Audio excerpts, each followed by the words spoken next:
Once in school, Kelly was really tired and wanted to go home. But of course she couldn't just leave early simply because she wanted to. So she decided to come up with an excuse. She acted like her stomach hurt, and after a visit to the nurse where her acting skills turned out to be really effective, she was set free to go home. Kelly was surprised at just how easy it had been to trick her teachers. Soon enough, she started using tricks like this regularly to get what she wanted. Sometimes she would come up with an elaborate story explaining why she hadn't been able to do her homework or a test, because she had hurt her hand, for example.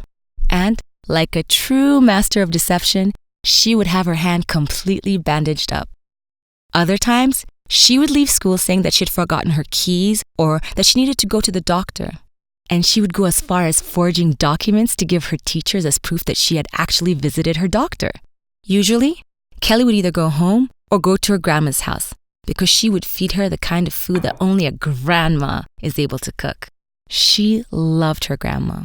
She always laughed when she told her how she escaped from school yet another time, although she did warn her that she should probably not be doing that too often. Once, she really wanted to see a new movie, and during the evenings, the movie theaters were really busy. So, she lied and actually said that her grandma had died and that she needed to go to the funeral. You see, she had recently needed to do a presentation and she hadn't been ready for it. So, Kelly decided to do what she does best. She put on a scarf and pretended that she had lost her voice. And she kept up the act for several days before the presentation so that everyone would believe her.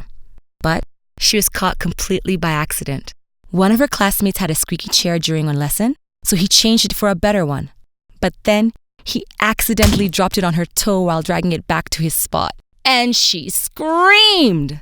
Everyone, including the teacher, looked at her shocked. The only thing she could say was, "My voice miraculously came back." Needless to say, the teachers didn't really believe her after that, so she had to stop. A very important test was coming up at the time, and she was busy studying hard for it. Her intention was to really study this time and get a good grade. And then, her grandma passed away. Just like that. She would never hear her laughing at her stories again, or eat her amazing food, or even see her. But the thing was that her test was at the same time as the funeral. So, she talked with her teacher about it, explaining the situation, and the teacher answered, "Oh, your grandma died again? Or is it a different grandma? Stop it, Kelly. You're not going to be able to get out of doing this test." Kelly was shocked, but she also knew it was all her fault. Kelly called her parents and explained everything to them, but they were angry at her for using her grandma's death as an excuse before, so they said that she had to deal with it herself, especially because they were very busy organizing the funeral. So, her last desperate plan was to go take the test, finish it, and get to the funeral as fast as she could. So, when the day came, she was sitting there. And of course, she really couldn't concentrate.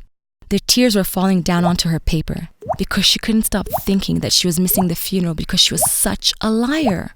And her tears didn't really help her because she had pulled that trick before. And of course, the teacher thought she was pretending.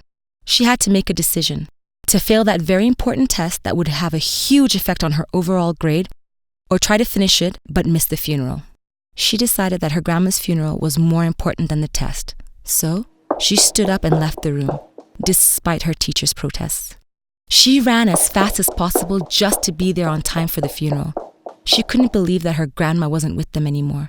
And what's worse, she could have lost this last chance to say goodbye to her, even symbolically. Later, after a few days, her parents had a very long talk with her teacher, explaining the situation, but at the same time finding out for themselves the extent of her lies. Kelly retook the test and passed it, and now her parents monitor her activity, occasionally checking to make sure that she's in school or not. Kelly still loves her granny. She was the best partner in crime a girl could ever have.